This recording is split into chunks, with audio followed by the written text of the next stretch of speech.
Welcome back guys on backbencher medicos, जहाँ पे हम टॉपिक्स डिस्कस करते हैं क्वेश्चन आंसर की फॉर्मेट में। देखते हैं आज का हमारा टॉपिक क्या है। गाइस आज का हमारा टॉपिक है प्रिविलेज कम्युनिकेशन। तो प्रिविलेज कम्युनिकेशन को हम एक जनरल टर्म में हम इसको देखते हैं कि पहले होता क्या है। कई बार क्या होता है कि डॉक्टर्स को जो है जो अपने प्रोफेशनल सीक्रेसी जो मतलब अपने पेशेंट की जो सीक्रेट बातें हैं वो हमें संभाल के रखनी होती है, मतलब किसी को बताना नहीं होता है। लेकिन कई बार क्या होता है हमें वो बातें लोगों तो या फिर उसकी कुछ प्रॉपर अथॉरिटीज को बतानी पड़ती है, ताकि उस पेशेंट्स की वजह से जो पेशेंट है हमारा उसकी वजह से किसी को हार्म ना हो।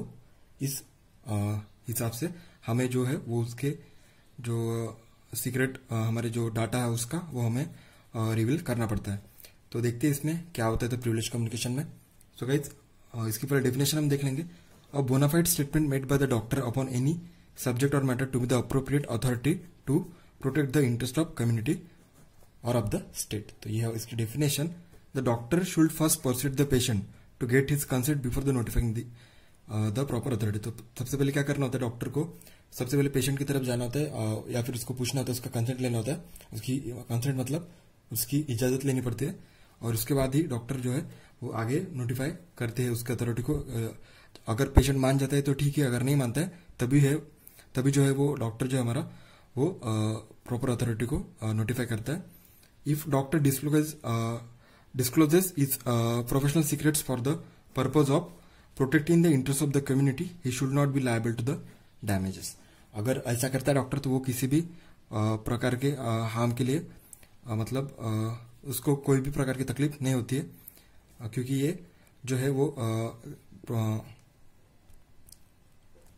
ये हमने लोगों को मतलब सेफ रखने के लिए किया है, इसलिए it is a exception to the general rule of the professional secrecy. ये जो है ये एक्सेप्शन है जनरल रूल जो होता है हमारा प्रोफेशनल सीक्रेसी का, उसके हिसाब से। तो देखते हैं किस किस स्टेट में हम प्रिविलेज कम्युनिकेशन करना पड़ता है। तो सबसे पहले हम देखेंगे इसके एग्जाम्पल्स। तो देखते हैं एग्जाम्पल्स में क्या है। तो एग्जाम्पल्स में सबसे पहले आता है इन्फेक्शियस डिसीजेस। तो इन्फेक्शियस डिसीजेस में कैसे ये हम देख सकते हैं privilege communication. If the patient suffering from the infectious disease is an employ or as a cook or a waiter in the hotel or a food handler with enteric infection, अगर वो such as typhoid से वगैरह वो क्या कर रहा है वो सफर कर रहा है, मतलब अगर उसके इन्फेक्शन है तो वो क्या कर सकता है उसके उस इन्फेक्शन को फैला भी सकता है। अगर वो कुक है या फिर वेटर है या फिर कोई भी फूड हैंडलर है तो वो जो है इस इन्फेक्शन को फैला सकता है।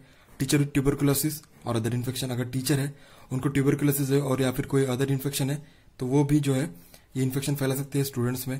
डॉक्टर जो है ही should be persuade to the leave the job until he becomes non infectious. Doctor जो है उनको सलाह देते कि आप जॉब ना करें जब तक आप क्योर नहीं हो जाते तब तक। If the patient refuses to accept this advice the doctor can inform the employer. अगर पेशेंट नहीं मानता है तो डॉक्टर क्या करता है, डॉक्टर जो है वो उनके एम्प्लॉयर्स को इन्फॉर्म कर सकते हैं। नेक्स्ट है जो है वो है हमारा वेंड्रल डिसीज। वेंड्रल डिसीज में क्या होता है, एक person suffering from the syphilis is about to marry, and अगर वो पर्सन सिफिलिस से सफर कर रहा है और वो मैरी करना चाहता है, it is a duty to doctor to advise the patient not to marry till he cured. Doctors की जो है डॉक्टर जो उनको एडवाइस दे सकते हैं कि मतलब आप मैरी ना करें जब तक आप इस जो सिफिलिस से क्योर नहीं हो जाते। If person refuses doctor can discloses the syphilis condition to the patient to the woman concern और हर पेरेंट्स। तो डॉक्टर जो है ये कंडीशन रिलेटेड पर्सन से शेयर कर सकते हैं पेशेंट के। नेक्स्ट जो है सर्वेंट एंड एम्प्लॉयज। तो इसमें कैसा आता है, एन इंजन ड्राइवर और अ बस ड्राइवर में be suffering from the epilepsy, high blood pressure, alcoholism, drug addiction और कलर ब्लाइंडनेस। अगर ये इनमें से किसी भी डिसीज से जो है वो अगर ड्राइवर सफर कर रहा है, doctor should persuade the patient to change his employment because the danger of his present occupation to both himself and the public. तो डॉक्टर जो है वो पेशेंट को एडवाइस देता है कि आप मतलब छोड़ दे आपकी जॉब, क्योंकि ये जो आपकी कंडीशन है ये दोनों के लिए डेंजर हो सकती है, मतलब जो उसके लिए भी और जो जिस सेक्टर में वो काम कर रहे हैं उनके लिए भी। If he fails the doctor should inform the employer that the patient is unfit for that kind of employment. अगर पेशेंट नहीं मानता है तो डॉक्टर फॉर एम्प्लॉयर्स को इन्फॉर्म कर सकते हैं कि ये जो आपका जो एम्प्लॉय है वो इस काम के लिए सही नहीं है करके। नेक्स्ट है notifiable disease. A medical practitioner has a notify birth, death, infectious disease issued to the public health authorities।